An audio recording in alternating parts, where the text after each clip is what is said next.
দাদু বাসায় যাওয়ার জন্য আবরার এত বেশি এক্সাইটেড যে নিজের কাপড়-চোপড় নিজেই লাকিজে ভরা শুরু করে দিয়েছে। মানে আমি যে ভরবো সেই দেরি তার সহ্য হচ্ছে না।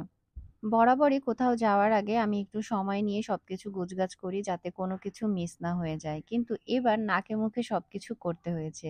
কেন এত তাড়াহুড়া করে সবকিছু করতে হয়েছে আজকের ব্লগে আপনাদের সাথে শেয়ার করব। আর একেবারে লাস্ট মুহূর্তে কিছু কেনাকাটাও বাকি ছিল সেগুলো করার জন্য মানে একই দিনে আমার একদম অবস্থা ১২টা বেজে গিয়েছে। কি রেখে কোনটা করব বুঝতেই পারছিলাম না। তার মধ্যে এত বড় একটা দুর্ঘটনা আজকের দিনেই আমার সাথে ঘটে যাবে সেটাও আসলে বুঝতে পারিনি। সবকিছু মিলিয়ে মানে খুবই খারাপ একটা অবস্থার মধ্য দিয়ে এবার চট্টগ্রামের উদ্দেশ্যে রওনা দিয়েছি।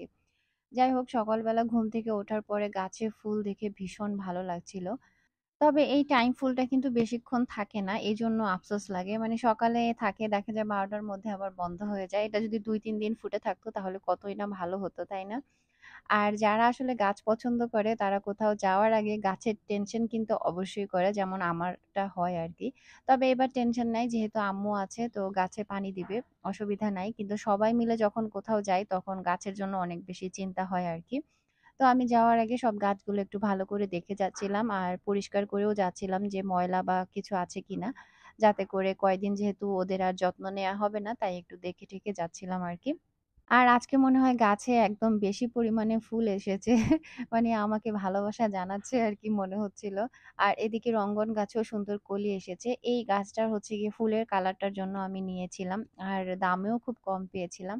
আর এদিকে পাখির বাসায় দেখলাম ওরা গাছের লতাপাতা নিয়ে মানে বাসার মতো বানাচ্ছে। জানি না অনেকদিন ধরেই এরকম চলছে। কবে ওরা এখানে বাসা বানাবে?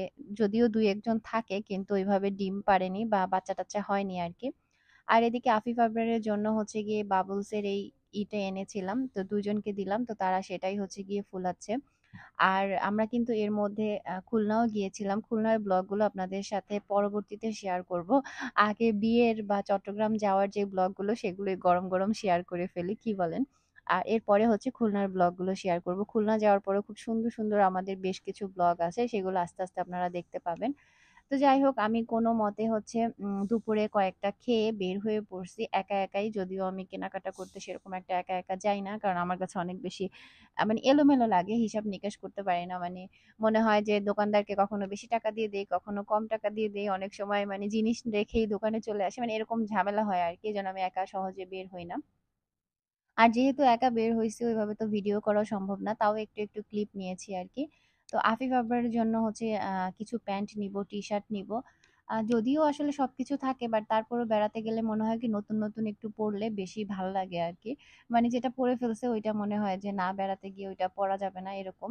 তো আফিফ আবরারের জন্য দেখছিলাম ফাঁকে আবার তার বাবার জন্যও দেখছিলাম। কারণ আমার যেটা হয় দোকানে গেলেই আমার জিনিসের থেকে আমি বেশিরভাগ সময় হচ্ছে গিয়ে আফিফের আব্বুর জিনিস খুঁজতে থাকি।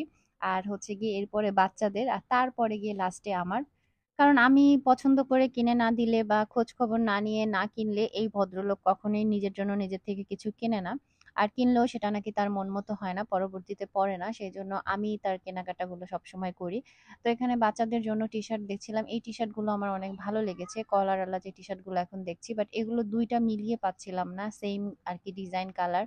সাইজ মিলছিল না। তো এজন্য একটু মন খারাপ হচ্ছিল। আবার ২ জনের জন্য ২ ডিজাইন নিলে তারা পড়তেও চাইবে না। সে বলবে ওইটা পড়বো, সে বলবে এইটা পড়বে, মারামারি লেগে যাবে। তো সেইজন্য সমস্যা। আর ২-১ বছর গেলে হয়তো ওরা সেইম জিনিসই পড়তে পারবে আরকি। তো যেগুলোর মধ্যে সেইম, সেইম হয় সেগুলোই খুঁজে দেখছিলাম। তো যেগুলোর সাইজ আছে ওগুলোর আবার ডিজাইন তেমন একটা ভাল লাগছিল না। তারপরও হাতে যেহেতু সময় নেই আমি তাড়াহুড়ো করেই শপিং করছিলাম। কারণ আজকে হচ্ছে আমরা সন্ধ্যার দিকে সন্ধ্যা না ৭ঃ০০ টার দিকে বের হয়ে যাব।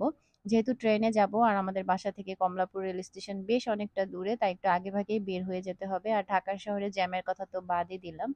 তো নতুন যে জামা কাপড়গুলো এনেছি আফিফ আবরার দেখে তো বেশ খুশি। তো সেগুলোই আমি হচ্ছে এখানে বের করে একটা, একটা করে দেখছিলাম যে ঠিকঠাক আছে কিনা। তো ওদের সাইজ মতো হয়েছে কিনা। তো সবগুলোই পারফেক্ট ছিল। আর এর আগে তো একদিন বের হয়েছিলাম সেদিনও তো টুকটাক কেনাকাটা করেছি। তাই অত বেশি চাপ ছিল না। এগুলো জাস্ট মানে রেগুলার পড়ার জন্য নিয়ে নিয়েছি আরকি। তো যেহেতু দুজনের জন্য মিলিয়ে নিতে হয়, সবসময় আসলে সাইজ মেলানোটা কঠিন হয়ে যায়। তো আজকে যেহেতু পেয়েছি মোটামুটি ম্যাচিং তাই নিয়ে নিয়েছি আরকি।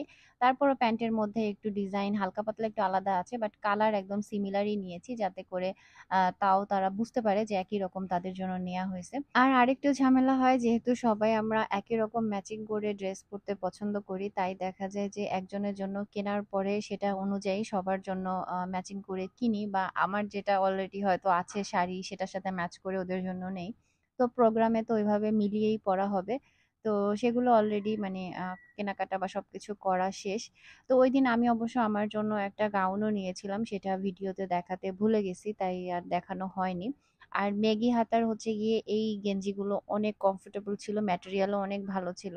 কিন্তু এটার মধ্যে অন্য কোনো আর ডিজাইনই পাইনি। তো এক ডিজাইনের ২ রকম মানে ২ টা নিয়ে কি করব, সেজন্য আর নেয়া হয়নি। এগুলো ওরা মানে গরমের মধ্যে পরে খুবই আরাম পাবে। তবে সাইজগুলো আরেকটু বড় হলে বেশি ভালো হতো। তবে আ আবরারেরটা ঠিক আছে, বাট আফিফেরটা একটু সমান হয়ে গেছে। আরেকটু বড় হলে বেশি ভালো হতো আরকি। আর আবরারও এটা খুব পছন্দ করছে, তাই আগেভাগে একটু পরে ঘুরে দেখলো কেমন লাগে তাকে। তো এদিকে আম্মু হচ্ছে লাকিজ নামিয়ে, লাকিজের ভিতরে টুকটাক জিনিস ছিল সেগুলো বের করে সব খালি করে দিয়েছে। আসলে মা থাকলে যেটা হয়, আর যেগুলো হচ্ছে গিয়ে বাসায় ওদের ড্রেস পরাবো সেগুলো অলরেডি আম্মু গুছিয়ে সুন্দর করে ভাঁজ করে রেখে দিয়েছে। তো আমি জাস্ট মানে যেগুলো আমাদের জন্য নিবো সেগুলো বের করে হচ্ছে একটা করে ঢুকাইতেছি।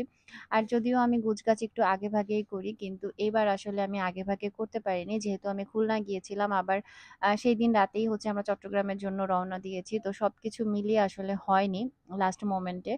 তো এজন্য একটু তাড়াহুড়োও লেগে গিয়েছিল। আর এদিকে আমি হচ্ছে কাপড়-চোপড় কিছু গুছিয়ে ওই রুমে গিয়েছি। সেই ফাঁকে দেখি আবরার নিজে নিজের জিনিসপত্র যেগুলো আছে সেগুলো আগে ঢুকাইতেছে। মানে ওর কথা হচ্ছে আম্মু শাড়ি, ড্রেস ঢুকাচ্ছে। ওর জিনিস কেন আগে লাকিসে ঢুকাইতেছে না? তার মানে হয়তো ওর জিনিস নেয়া হবে না। তো সেই টেনশন থেকে আমার বাচ্চা সুন্দর করে তার জিনিস, তার ভাইয়ের জিনিস আগেভাগে ঢুকায় ফেলতেছে। তো এই মোমেন্টটা দেখে অনেক বেশি ভাল লাগলো। তাই ভাবলাম এটা আসলে রেখে দেই। তো যাই হোক, ওদের জামাকাপড় আমি হচ্ছে লাস্টে উপরের দিকে নিবো। কারণ ওদেরগুলো হচ্ছে বাড়িতে গিয়েই আমি বের করে আলমারিতে তুলে ফেলবো। আর আমার জামাকাপড় তো ওগুলো মানে কম যেগুলো লাগবে সেগুলো নিচে রাখতেছি আরকি। তো ও তো আর সেটা বোঝে না। ও ভাবতেছে ওদের জামাকাপড় আগে ঢুকাইতে হবে। তো যাই হোক, সে তার মতো করে সুন্দর করে যা তাদের নেয়া দরকার সেগুলো একটা করে সে ঢুকাইছে। ঢুকানোর পরে গিয়ে আমাকে বলতেছে যে, "আমাদের কাপড়-চোপড় তুমি কেন নিচ্ছ না?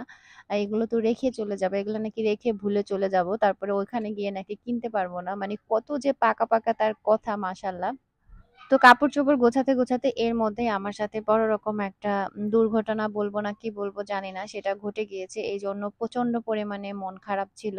তো তখন আমার আসলে মাথা কাজই করছিল না যে আমি কি নিবো আর কি নিবো না। তো আমি কোনরকম জাস্ট যেতে হবে তাই মানে মনে হয় যে জিনিসপত্র গুছাইছি। আমার মনের মধ্যে যে আনন্দটা ছিল বিয়েতে যাওয়ার, সেই আনন্দটাই মনে হয় যে নষ্ট হয়ে গেছে। মানে ওইসব টেনশনে আরকি। আর মনে হচ্ছিল যে শরীর হাত-পা ছেড়ে দিছে। কোনো কাজই করতে ইচ্ছা হচ্ছে না, এমন লাগতেছিল। তো যাই হোক, আমি আবার আবরার আফিফের ওগুলো বের করে তারপরে আমি টুকটাক আরো কাপড় নিয়ে তারপর হচ্ছে ওদেরগুলো আবার গুছিয়ে তারপরে ঢুকায় নিতেছি।